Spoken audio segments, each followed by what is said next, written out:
The year is 1916, and winter hangs over the Berkshire Hills like a heavy curtain. The air is cold, the road is silent, the trees stand black against the sky. A car approaches the great house known as Brook, its headlights cutting through the fog as snow settles across the estate's long, sloping lawn. The mansion rises out of the darkness, vast stone walls, narrow windows, chimneys stretching into the night. The history books describe it as one of the largest private homes ever built in the United States. The architecture feels powerful. The silence feels heavier. Workers later recalled that the house always seemed too big for one family, a line attributed to early caretaker accounts from the estate. The visitors that winter stepped inside to warmth, polished wood, and formal rooms lit by amber lamps, but some also described a sense of pressure in the corridors, a feeling of distance in the walls. Something unsettled beneath the elegance. Was it only the scale of wealth? Or was it something else waiting in the quiet spaces the house refused to reveal? This story unfolds across decades. Gilded Age wealth, private sorrow, industrial ambition, changing owners, the fire that ended it, the Jesuit years that followed, the remains that stayed behind. The facts are recorded in property ledgers, architectural surveys, and newspaper archives from Massachusetts historical collections. But alongside them exists another layer: oral accounts, rumors, servant recollections, and stories the public rarely hears, preserved in letters, anecdotes, and local memory. Some describe sealed rooms. Others mention footsteps where no one walked. A few speak of strange reflections in the ballroom mirrors. Each claim is documented only as testimony or folklore, and historians caution against certainty. Yet the persistence of these accounts raises an unsettling question. Why did so many people, across different years, different roles, different lives, describe the same sensations inside the same house? Was it imagination shaped by grandeur and isolation? Or did the building itself hold on to memory in its walls and corridors in a way that still resists explanation? In this investigation, we trace verifiable history and unverified legends side by side. We examine what the records confirm. We confront what the witnesses claimed. We follow the owners, residents, workers, priests, and visitors whose experiences built the mythology of Brook over more than half a century. Some moments are grounded, others are contested. When the narrative turns toward folklore, we will say so directly. When uncertainty appears, we will mark it with caution. The goal is not to prove a haunting. The goal is to understand why this house, more than most, produced stories of grief, silence, power, and unease that still persist. Viewers who seek architecture, economics, and archival truth will find them here. Viewers who search for patterns, echoes, and unanswered mysteries will also find reason to stay. Because in the chapters that follow, we will reveal events, testimonies, and consequences surrounding Brook that most people never hear. And some will question whether they should have been forgotten at all. Some of these stories are grounded in documents, letters, and architectural reports. Others survive only as oral accounts, witness descriptions, and fragments of rumor passed down across decades. Each one reveals pressure, cost, silence, unanswered questions, and each one forces us to ask whether the house was shaping the people who lived inside it, or whether the people were leaving something behind in the house. So let us move carefully through them now. Not as myth, not as certainty, but as 7 of the most unsettling, historically rooted, and debated stories ever associated with Brook. Stories that many visitors were never meant to hear, and that some historians believe still carry unresolved weight inside the legacy of this estate. The estate records show that winter receptions were held at Brook during the early 1900s, when wealthy guests traveled to the Berkshires for seasonal gatherings and formal dances. The ballroom was large, finished with dark paneling, tall windows, and mirrors set between the columns. Newspaper society columns from the period describe evenings of music, formal dress, and orchestrated waltzes under bright chandeliers.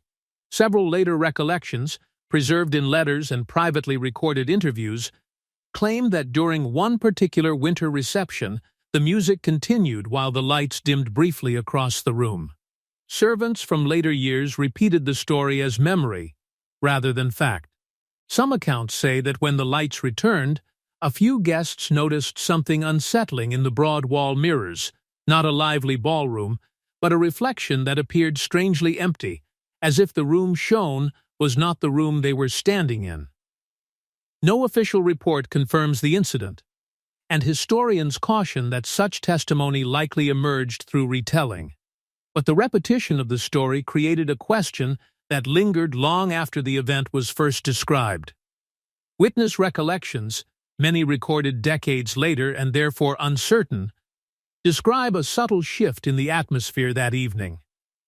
Some guests, according to oral retellings, reportedly hesitated near the mirrored wall, unsettled not by anything overt, but by a feeling that the room itself had pulled slightly away from them. One account attributed to a former domestic servant recalls that a few attendees stopped dancing and stepped aside, their voices lowering, their posture tightening.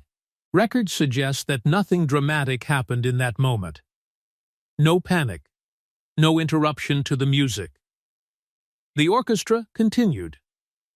The staff continued serving. But several accounts describe an emotional undercurrent, a brief silence inside the mind, a sharp awareness of distance in a space that was meant to project wealth, stability, and control. For some who later spoke about it, the ballroom no longer felt like a stage for celebration. It felt like a room that observed its guests rather than welcomed them, and that shift, however psychological, carried an unease that would echo in later stories connected to the house. In the years that followed, references to that reception circulated quietly among staff and visiting families, though only as story, repetition, and memory, not as verified fact. Estate correspondence from later occupants makes no formal mention of a supernatural event, but oral history projects conducted in the region record multiple versions of the same account, each slightly different, each shaped by time, perspective, and personal interpretation. Some listeners treated it as superstition, the kind of tale that emerges naturally in large houses where scale, silence, and hierarchy create emotional pressure. Others treated it as an omen, a symbolic moment foreshadowing the changes, losses, and transitions the estate would eventually experience. The consequence was not fear, but narrative formation. The story became a reference point. It marked the ballroom as a place where memory and perception occasionally drifted apart. For documentary historians, it illustrates how rumor can harden into tradition. For paranormal-minded listeners, it became the first in a chain of moments suggesting that Shadowbrook was a house where perception could not always be trusted, even when everything appeared orderly on the surface. Some later storytellers expanded the account into a larger claim, suggesting that the mirrors reflected an earlier version of the room, or that the ballroom briefly showed a time when no one was present at all.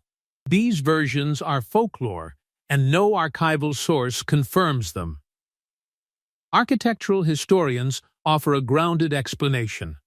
Early electrical systems in large estates sometimes produced uneven lighting across mirrored walls, creating distortions that, when combined with layered reflections, could momentarily misalign depth and movement. It is likely that any reported visual oddity resulted from lighting, optical illusion, and heightened social anxiety inside an unfamiliar, monumental space. Yet interviews collected from former staff insist on the emotional impact, not the optical cause. They describe the ballroom as beautiful but distant, a space that made some people feel small, exposed, or watched. The ambiguity became part of the house's identity. One side of the story sits inside architecture and physics. The other sits inside memory, perception, and the psychological weight of wealth. Both perspectives coexist, unresolved, and that tension is what kept the ballroom incident alive long after the night itself ended. As the years progressed, the ballroom developed a reputation inside the estate that was never formally written down, but quietly acknowledged by those who spent time there after dark. Staff members who worked late described how the room felt different once the last guests had left and the doors were closed. The sound of footsteps echoed longer than expected.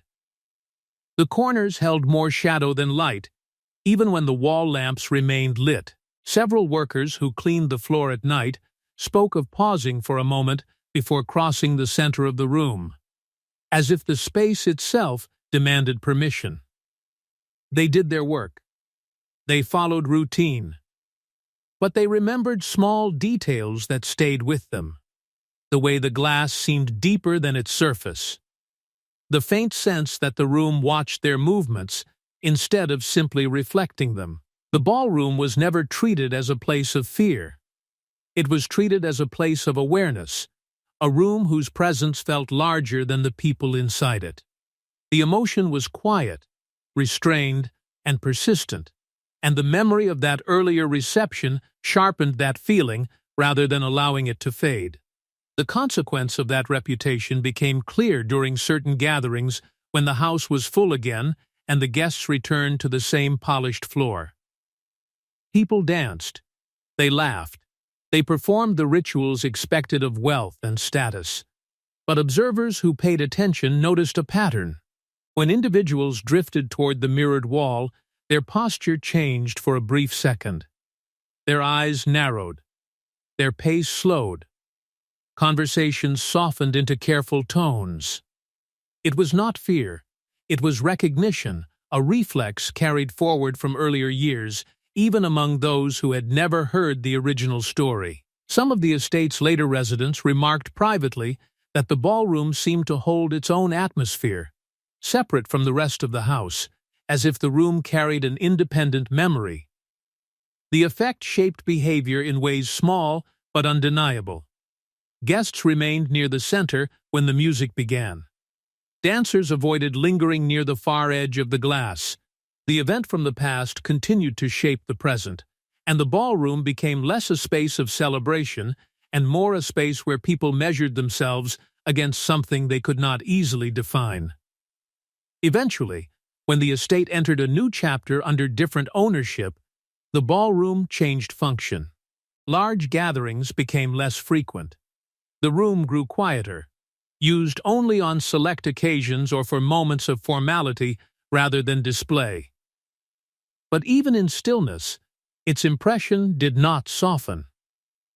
Workers recalled walking through the space in the early morning when the light crept slowly over the floor, revealing the length of the room in silence. They spoke about how the air carried a faint weight, not oppressive, but deliberate, as if the building chose when to reveal its presence.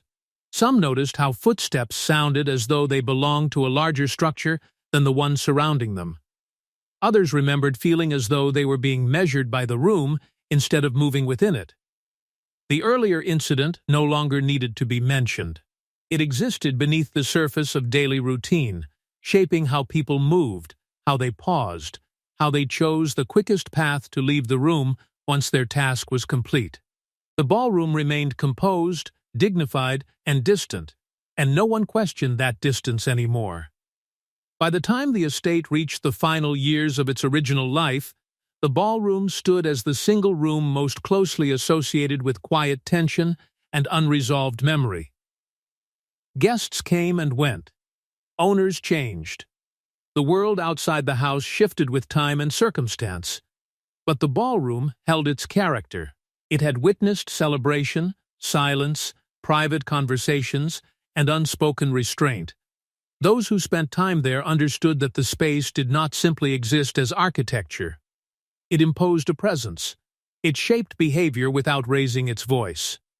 And whenever someone crossed the floor and allowed their eyes to meet the mirrored wall, they felt the same unspoken question return. Not about fear, not about superstition, but about meaning. Why did this room feel aware when others did not? Why did its reflection seem to hold more than glass should hold? The story never needed confirmation. It lived in the space itself, and its consequences remained long after the music, the guests, and the evening had passed. This one is going to make you feel the weight of silence inside a part of the house that very few people ever entered. The west wing of Brook remained separate from the main flow of life inside the estate. The corridor was long. The windows were narrow. The light reached the floor in thin strips that never seemed to warm the space. Records from maintenance logs show reduced use in that section of the building during certain years, and staff schedules reveal that only a small number of workers were assigned there at any one time. People moved through the hallway with caution, not because of danger, but because of the stillness that met them when they opened the door. They described the air as colder, the footsteps as softer, the sound of movement swallowed before it could echo. Over time, the wing became known as the part of the house that remained closed unless necessary. The feeling inside it was restrained, heavy, and deliberate, and it forced anyone who walked through it to measure every step they took. What stayed in the memory of those who worked in that wing was not noise, but the absence of it. They spoke about how the corridor seemed to hold on to silence the way other rooms held on to light. One worker recalled how the doors felt heavier in that section, as if they resisted motion before finally opening. Another remembered pausing near a room at the far end, unable to explain why crossing its threshold always required a breath first. Inside one of those rooms, there were reminders of a life that had once unfolded there. Small objects placed carefully on shelves, a chair set near the window, and traces of domestic order that suggested routine had once existed before time slowed down. The emotion that followed was not fear. It was a quiet sadness that arrived without warning. Those who spent time in that wing carried the sense that something had begun there and never fully concluded, and that whatever remained unfinished stayed present in the air, felt rather than spoken. The consequence of that atmosphere revealed itself in how people behaved when assigned to duties in the West Wing. They finished tasks more quickly than in any other part of the house. They avoided lingering in doorways. They kept their voices low, even when no one else was nearby. Some spoke of how the rooms seemed to listen. Others remembered the subtle pressure in the hallway, as if the building expected respect in return for passage. Over time, the wing developed a reputation among staff that did not require explanation. New workers understood it without being told. The unfinished feeling of the space shaped their movements, their pace, and their thoughts. The further they walked toward the end of the corridor, the stronger the awareness became, as though the house had concentrated memory into one narrow stretch of floor. The wing did not threaten. It restrained. And that restraint stayed with the people who left it, following them back into the brighter parts of the estate long after their duties there were complete. Years later, when the estate changed hands and daily life continued under new circumstances, the West Wing remained the most controlled and least disturbed section of the house. Workers remembered how objects there seemed untouched by time, how furniture remained in the same position from one year to the next, and how the rooms felt preserved in a way the rest of the mansion did not. The stillness deepened with age. Those who walked through the corridor spoke about how the space carried the weight of something unresolved, not dramatic, not visible, but persistent. It felt like a story that had reached its final sentence before the last word was written. The tension was not loud. It was quiet and exact, and it left its mark on everyone who stepped inside. The West Wing did not demand attention. It simply existed with purpose, and that purpose was felt more than it was understood. The deeper presence of the West Wing emerged most clearly during early morning routines, when the rest of the house was still and the corridors held only the sound of distant boilers and faint wind against the windows. Workers assigned to open the shutters there described how the first steps into the hallway always felt different from the others they took anywhere else on the estate. The floor sounded hollow beneath their shoes, and the air seemed to press lightly against their chest as they moved forward. They followed the same route each time, yet the walk never felt familiar. One worker remembered stopping beside a doorway halfway down the corridor, not because anything blocked the path, but because of the quiet inside the room beyond the frame. The stillness was complete, a silence that felt deliberate rather than empty, as if the space had chosen to remain untouched. That sensation lingered long after the task was finished, and the memory returned each time they approached the wing again, reminding them that there were parts of the house that did not behave like the rest. As responsibilities shifted and different workers passed through the wing over the years, the same emotional pattern repeated itself with subtle consistency. People described completing their duties with precise efficiency, avoiding unnecessary movements, and leaving sooner than they would have in any other area. They spoke of how the rooms seemed preserved in a moment that never progressed, as though time continued elsewhere in the house but slowed inside those walls. Some recalled how the light through the narrow windows felt thin and distant, illuminating objects without warming them. Others remembered the sensation of being watched without hostility, only with a quiet attention that could not be ignored. The consequence was psychological rather than physical. The wing shaped behavior, decision-making, and posture. Even experienced staff members who felt comfortable in every other part of the estate admitted that the West Wing demanded a different kind of discipline, a careful awareness that began at the threshold and did not release until they stepped back into the brighter corridors of the main residence. When new ownership brought structural inspections and maintenance work to the estate, the West Wing again revealed its influence. Workers entered to evaluate fixtures, windows, and flooring, yet instead of conversation and routine assessment, the process unfolded in restrained silence. The rooms felt untouched, and the objects inside appeared arranged with an intention no one wanted to disturb. The men who carried tools spoke quietly, placing them down with more care than usual, as if the sound might travel farther in this part of the house than anywhere else. One inspector later remarked that the space felt paused, a word used more than once by different individuals who had no reason to influence one another's perception. The work was completed. The repairs were done. But the emotional cost remained. Those who walked out of the wing carried with them a sense of unfinished presence, as though the corridor preserved something that refused to fade, no matter how many years passed or how many hands took stewardship of the house. By the time the estate approached the final era of its original life, the West Wing stood as the quietest and most carefully regarded section of Brook. It was not dramatic. It was not loud. It did not demand attention through events or crisis. Instead, it expressed itself through restraint, atmosphere, and silence that felt intentional. Anyone who crossed its corridor sensed the same pressure, a weight that suggested a story had once unfolded there and never fully concluded.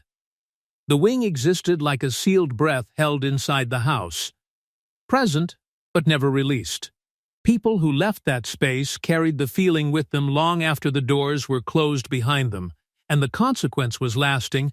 The West Wing became the part of Brook most associated with unfinished memory, unresolved presence, and the quiet recognition that some rooms do not simply exist, they remain. Now this is story number 3. And this one draws you into a part of the house that felt different from every other room. Not because of what people saw inside it, but because of what they sensed behind it. The library at Brook stood at the center of the house's interior world, lined with dark shelves, tall ladders, and heavy volumes that filled the room with the weight of silence and authority.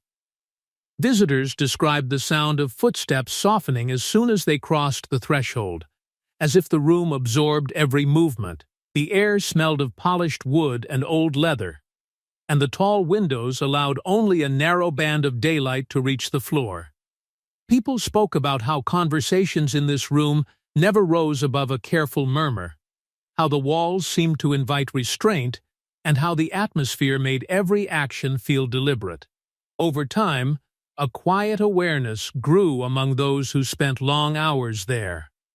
An awareness that the library felt larger than the space it revealed, as though part of it existed just beyond what the eye was allowed to see. The first hint of something unusual came not from discovery, but from emotion. Several workers assigned to dust the shelves and maintain the room remembered the same sensation near one particular section of the wall, a subtle drop in temperature, a slight difference in the way sound moved through the space, a pause that arrived before they could explain why they had stopped walking. They described how the wood felt heavier beneath their fingers, how footsteps seemed to echo differently near that portion of the room, and how the air carried a faint density that did not exist anywhere else nearby. The feeling was not dramatic. It was controlled, precise, and unmistakable. People adjusted their route without acknowledging it, choosing to work around that section rather than linger beside it. They finished their tasks with efficiency, but the moment always returned. The same hesitation, the same awareness, the same unspoken understanding that there was more to the library than the visible arrangement of shelves and walls suggested. The consequence of that awareness deepened over time. Those who worked in the library began to notice how others reacted to the same part of the room without prompting or shared conversation. New workers paused there just as the earlier ones had, stopping mid-step before continuing with deliberate care. Visitors drifted away from that portion of the wall without realizing why they had changed direction. Seating arrangements shifted toward the opposite side of the room during private discussions. The library still functioned. The house continued its routines. But the behavior inside this room revealed a pattern that could not be dismissed as coincidence. People moved differently when they approached that wall, as if the house itself had drawn an invisible line across the floor and asked them to acknowledge it. No one spoke openly about the sensation, yet everyone seemed to recognize it the moment they felt it. The emotion remained contained, disciplined, and persistent, shaping decisions in a room designed for quiet thought. Eventually, during a period of interior maintenance, workers entered the library to examine paneling and fixtures that had aged with time. They checked the ceiling. They inspected the windows. Then, they reached the section of the wall where so many people had paused before. The surface appeared seamless at first glance, but as tools tapped carefully against the wood, the sound changed, hollow where it should have been solid. The men working there did not raise their voices. They did not speculate. They marked the point, followed the line, and revealed a faint outline where the wood met a concealed frame. The discovery unfolded slowly, step by step, without surprise or celebration, as though the room had always intended for this moment to arrive. When the panel finally shifted open, the workers did not find noise or chaos inside. They found stillness. A small chamber lay beyond the wall, preserved in quiet and shadow, as if time had stepped inside and closed the door behind it without returning. The room behind the wall felt different from the rest of the estate the moment the doorway opened. The air was cool and motionless, carrying the faint scent of dust that had settled undisturbed for years. A narrow fireplace stood at one end, and the floor bore the subtle marks of use that had long since faded. A chair rested near the corner, positioned as though someone had once left it there after careful consideration, never moving it again. On the mantel, a thin layer of residue remained, a faint trace that suggested objects had once been placed there and removed with equal care. The men who entered remembered how they spoke quietly, not out of fear, but out of respect for the silence they had stepped into. It felt like a room that had been paused rather than abandoned, a space that once played a private role in the life of the house and then withdrew from view without explanation. The discovery did not answer questions. It created new ones, and none of them could be ignored. The emotional weight of the discovery stayed with those who entered the chamber. They described how the space felt self-contained, complete in its boundaries, yet connected to the rest of the house in a way that could not be measured by doors or walls. The chair, the flooring, the faint marks near the fireplace, each detail suggested that the room had served a purpose at one time, a purpose no record openly described. The silence inside it did not feel empty. It felt deliberate, as though the room remembered conversations that had once occurred there and chose to hold them quietly. The men performing the work finished their inspection with care. They replaced their tools slowly. They stood for a moment before stepping back through the opening, aware that they were leaving a space that did not respond to human presence the way other rooms did. The sensation remained with them long after they returned to the brighter corridors beyond the library. The consequence extended beyond the discovery itself. After the chamber was found, the library changed in subtle but permanent ways. Those who entered the room afterward carried a deeper caution in their movements, aware now that the walls concealed more than shelves and bindings. The section where the panel had opened became a point of quiet recognition. People walked past it with measured steps. Conversations shifted to softer tones when they approached that part of the room. The discovery did not disrupt daily life, yet it altered perception. The library no longer existed as a single, unified space. It existed as a layered interior, with one world visible and another preserved behind it. The house had revealed something, but it had not explained it, and that lack of explanation shaped how people understood the building from that day forward. By the time the estate moved into its later years, the library and its hidden chamber stood as one of the most quietly influential places inside Shadowbrook. The room remained composed, dignified, and guarded, and the memory of what had been found behind the wall continued to affect those who spent time there. People who crossed the floor understood that the house contained depths not immediately visible, layers of space and intention that existed beyond ordinary rooms and familiar corridors. The discovery did not provide certainty. It provided awareness that the building held more than its surfaces revealed, and that some spaces inside it chose silence over explanation.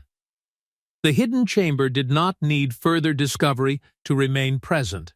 Its existence alone was enough to reshape how people looked at the house, how they moved within it, and how they understood that Shadowbrook was not only a structure, it was an interior world that remembered more than it revealed.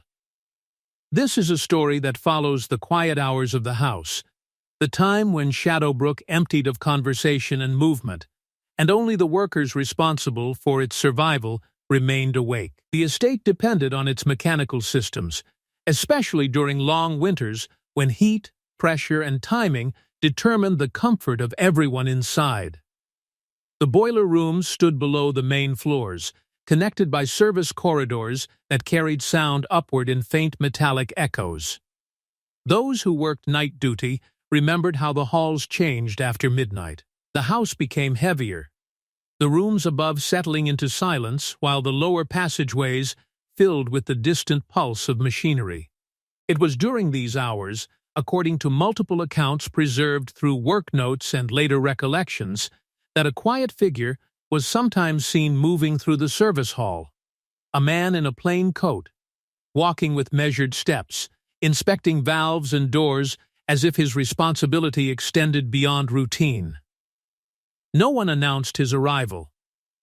No one remembered assigning him. Yet his presence appeared again and again in memory, steady, silent, and unmistakably familiar. Workers who spent those nights on duty described the same pattern without knowing one another's words. They would be tightening a line, checking a gauge, or walking toward the far end of the corridor when they noticed movement ahead of them. A man passing through the frame of the hallway, hands folded behind his back, his posture calm and deliberate. He did not speak. He did not signal instructions. He simply walked, pausing near doors, glancing at walls, and continuing as if tracing a path he had followed many times before. The emotion that followed was not fear. It was recognition. The sense that this figure belonged to the building as naturally as the pipes and stairways themselves. Some workers nodded when they saw him, instinctively acknowledging his presence the way one acknowledges a supervisor during rounds, even though few could later explain who he was. The silence made the moment heavier. The house seemed to breathe with the rhythm of his footsteps, and the corridor felt less empty while he was there. The consequence of these quiet encounters shaped how the night crews approached their work. They became more precise, more disciplined, more careful with every step and adjustment. The memory of the walking figure seemed to impose a standard on the environment, as though the house expected their movements to match his restraint. Workers described completing duties with heightened awareness, double-checking valves, and pausing before leaving each section, as if silently answering to a presence they never formally met. Some remembered seeing him pause near the boiler room door, looking toward the end of the corridor with a calm expression, then turning away without a word. The stillness he left behind felt deliberate, as though he ensured the building remained safe before fading back into the machinery's distant hum. The house never acknowledged him in writing, but his influence remained, carried in the posture, decisions, and routines of the men who worked beneath the great halls while the rest of the estate slept. Years passed, and the estate entered periods of transition, yet the memory of that figure remained constant among those who had worked its lower floors. Different names appeared on staff rosters. Different hands learned the patterns of the pipes and engines, but when the subject of night duty arose, someone eventually mentioned him. The man who moved through the corridors with silent certainty, appearing when the building was at its quietest. Descriptions stayed consistent: steady walk, focused expression, coat that blended into shadow, presence that felt neither intrusive nor distant. It was as if the house retained one enduring caretaker within its routines, someone whose role existed outside schedules and wages. The emotional effect deepened over time. Workers spoke more softly when remembering him, not as a story to entertain others, but as a moment that belonged to the building just as much as the stone, wood, and iron.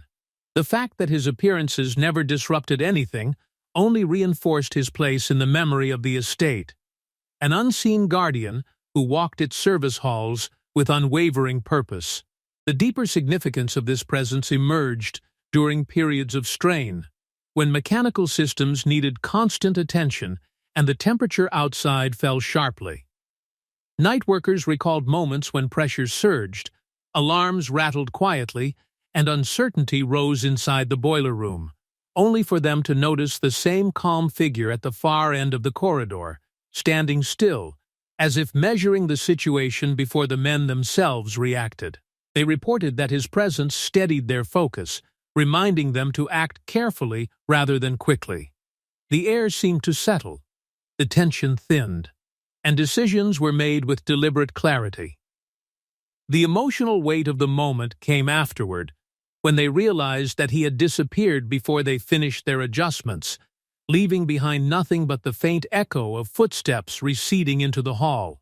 The encounter did not create panic. It created discipline. The house felt as though it carried its own internal guardian, one who appeared only when needed, then vanished back into the deeper structure of the estate. As ownership shifted and the house moved into later eras, the accounts did not disappear. They resurfaced in quiet conversations among new maintenance teams who described similar experiences despite working years apart. a man at the edge of vision, a measured walk, a presence that neither startled nor intruded, but commanded attention nonetheless. Some recalled the unmistakable impression that he was checking the corridors not for himself, but for the building. The emotional response remained consistent: respect, composure, and a strange, steady reassurance that the estate was never entirely unattended. Even when workers completed their rounds alone, they carried the sense that another set of eyes had already walked the path before them, testing the doors, tracing the pipes, and leaving the halls prepared for whatever came next. The building did not feel empty at night. It felt supervised, quietly, precisely, and without words. The consequence of these shared memories became clear when the house approached its final years in its original form. The men who had spent nights within its lower corridors looked back on their time there and spoke less about the machinery and more about the presence that shaped their experience.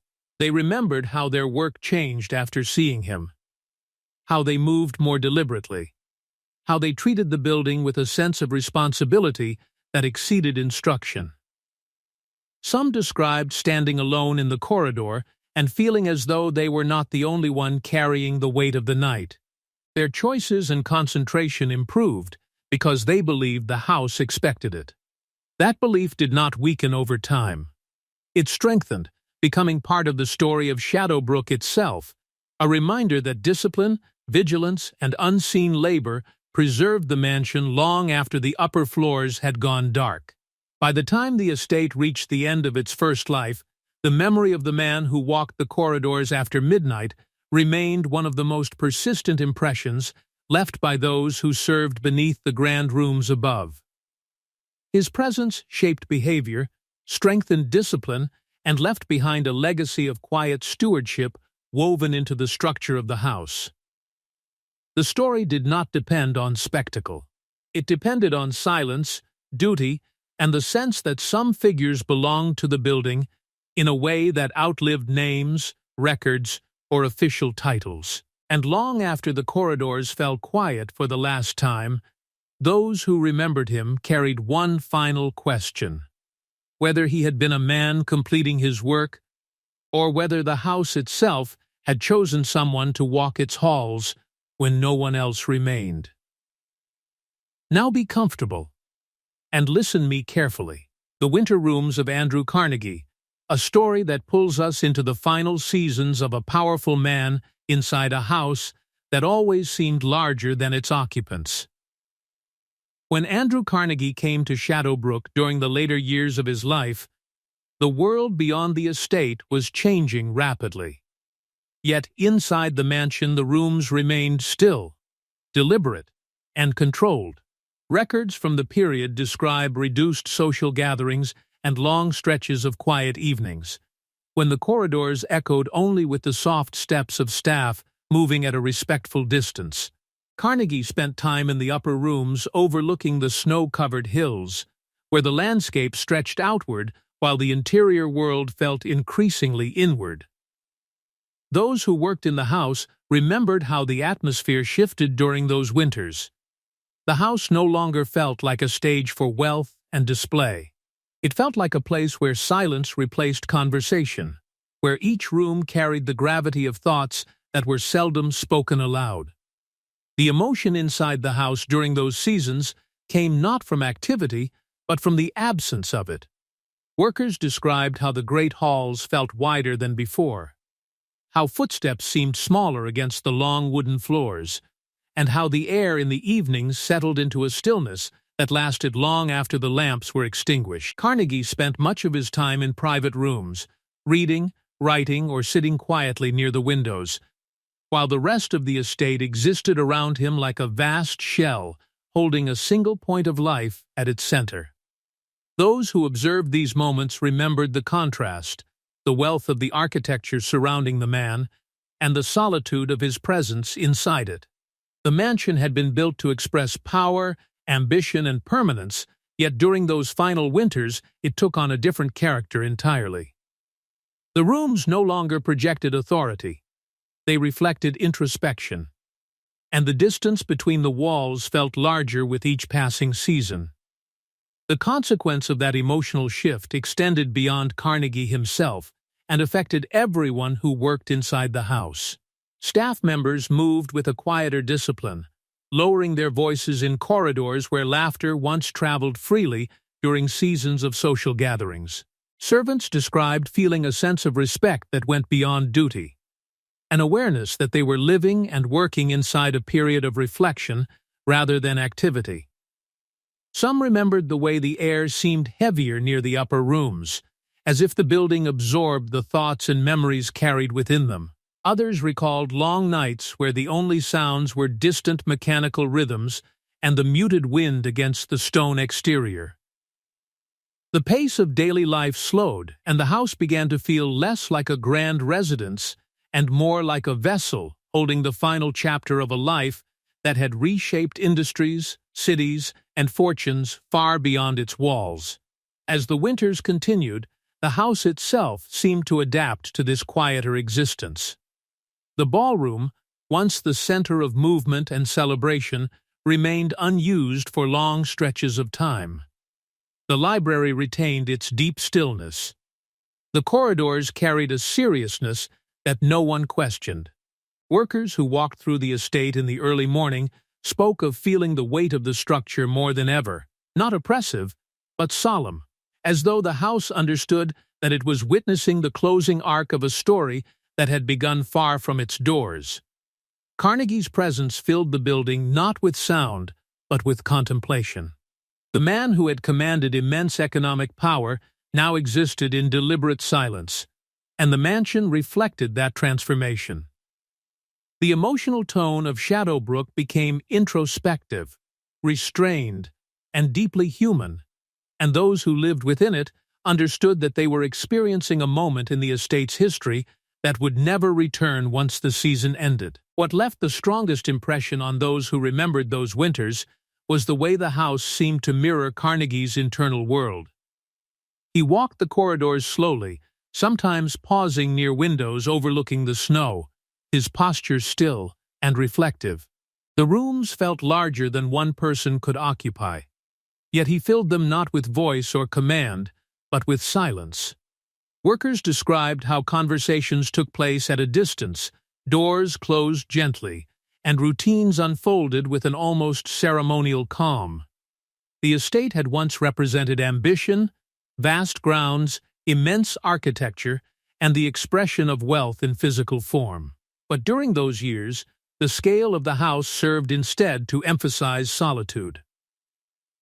Each room became a reminder of the life that had been built, the decisions made, and the distance between achievement and the final measure of time. It was not sadness, it was acceptance, and the walls seemed to absorb that feeling as completely as they once reflected grandeur. The consequence of this atmosphere lingered long after the days themselves had passed. Those who later spoke about their time at Brook during Carnegie's final winters did not focus on dramatic events or outward change. They spoke about the stillness. They remembered how the house felt as if it were holding its breath, steady, controlled, and aware of the moment it was living through. The corridors remained unchanged, yet the meaning of the space had shifted. The mansion no longer stood simply as a monument to wealth. It became a place where legacy confronted mortality, where the enormity of a lifetime echoed quietly through stone walls and empty rooms. People who left the estate after those years carried with them the memory of that silence, and the sense that Brook had witnessed a turning point, not in noise or spectacle, but in reflection and finality.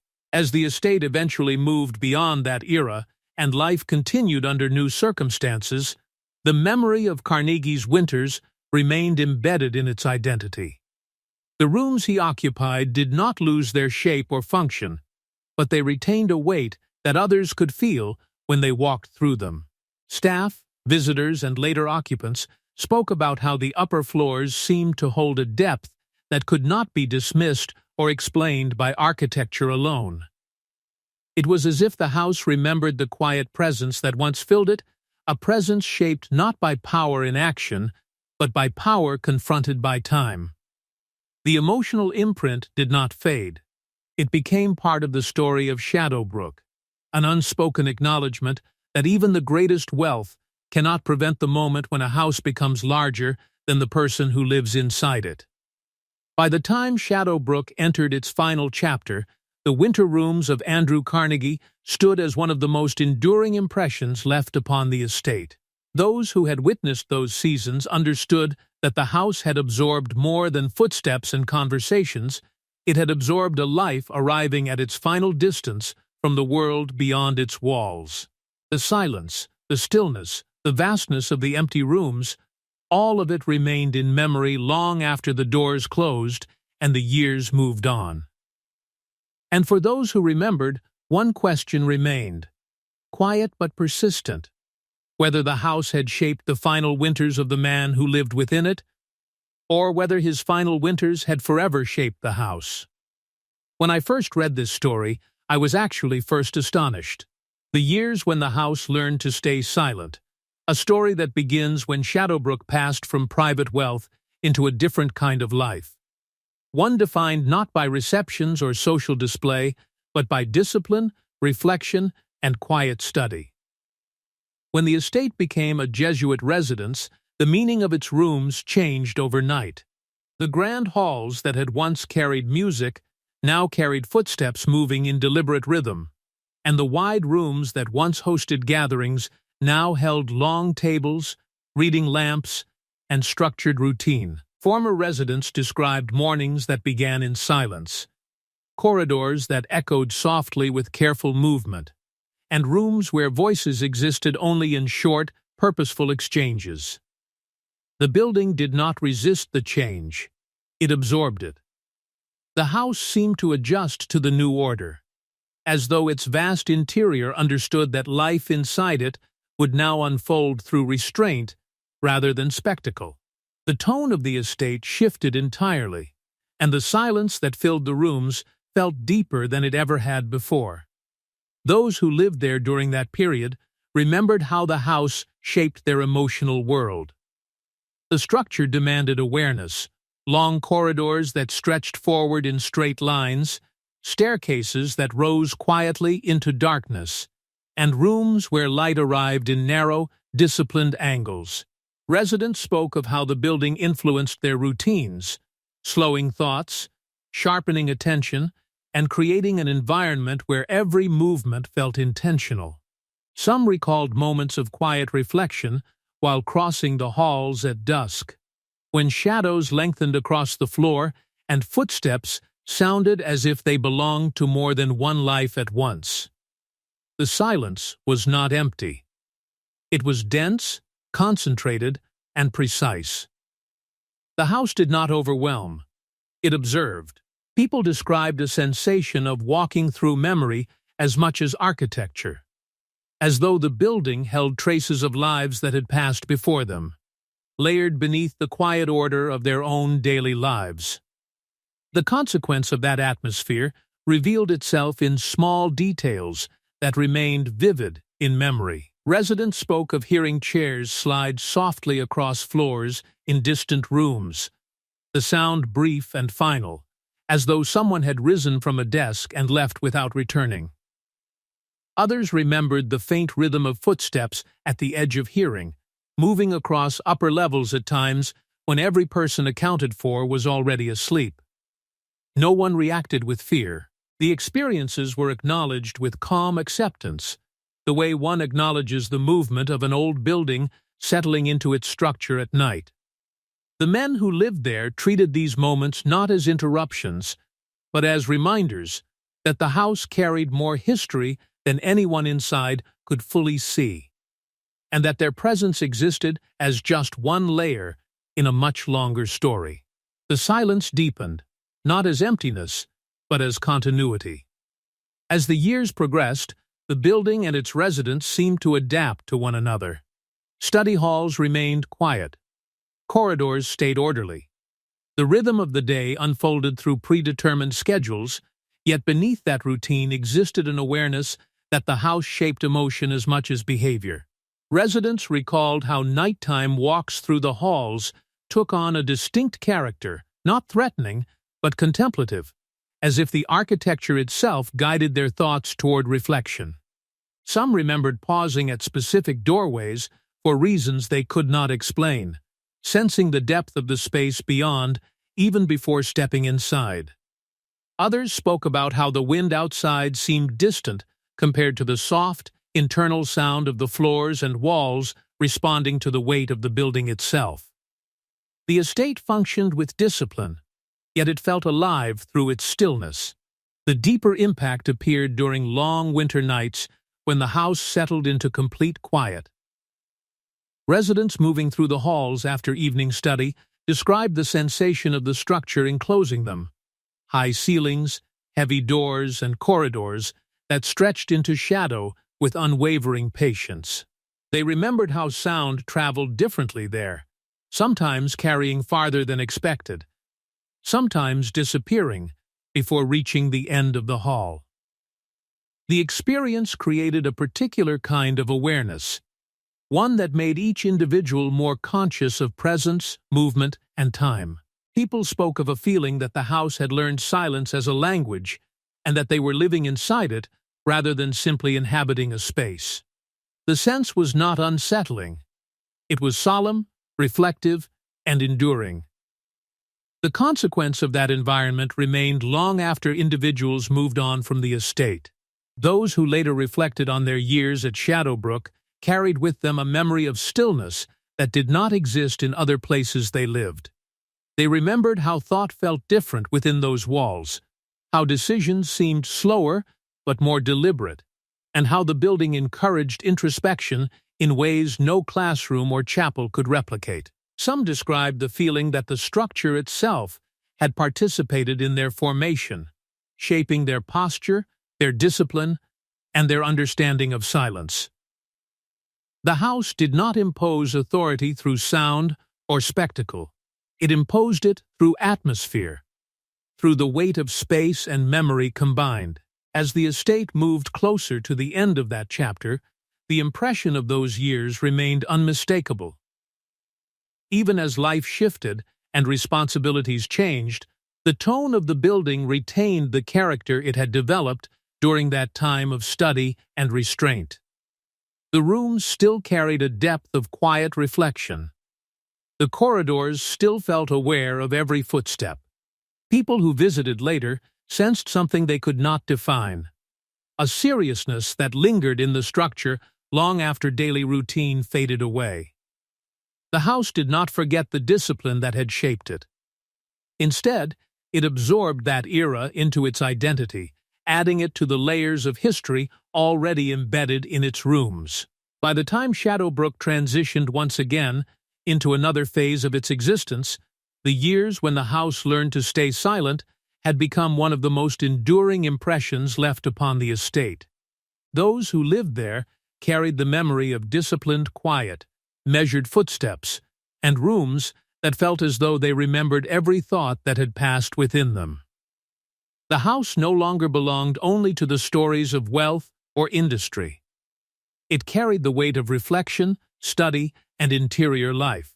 And after those years ended, one question remained: whether the silence had changed the people who lived inside the house, or whether the people had taught the house how to remember silence forever. Brook's story is not a single narrative, but a series of overlapping impressions that refuse to settle into one explanation.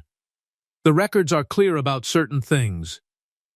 We know when the foundations were laid, when fortunes shifted, when Andrew Carnegie walked its halls, when the Jesuits arrived, and when the fire finally brought the original mansion down. We can read property ledgers, study architectural plans, and trace the legal line of ownership from one name to another. Those documents describe a house of stone, wood, brick, and money. They describe maintenance costs, staff lists, and insurance values. They confirm that Brook was vast, complicated, and expensive to keep alive. But they do not describe the pressure in the ballroom when the music briefly faltered. They do not measure the silence in the West Wing, or record the moment when a hidden chamber opened in the library wall. For those details, we enter a different archive, the one held in memory. That second archive is harder to categorize. It lives in oral histories, interviews, staff recollections, and stories passed quietly between generations. It holds the accounts of workers who chose the quickest path out of certain corridors, of residents who felt watched but never threatened, of night crews who saw a figure in the service halls and responded not with fear, but with discipline. It contains the winter rooms of Andrew Carnegie, where wealth confronted the limits of time in an estate that suddenly felt too large for one person's presence. It holds the years when the house became a place of Jesuit study, when silence turned from social performance into spiritual practice. None of these memories can be proven in the way a blueprint or a tax record can. Yet their consistency across decades suggests that Brook left marks on the people who lived within it that were too specific to dismiss outright. What remains most striking is how often these stories return to the same themes: silence, distance, restraint.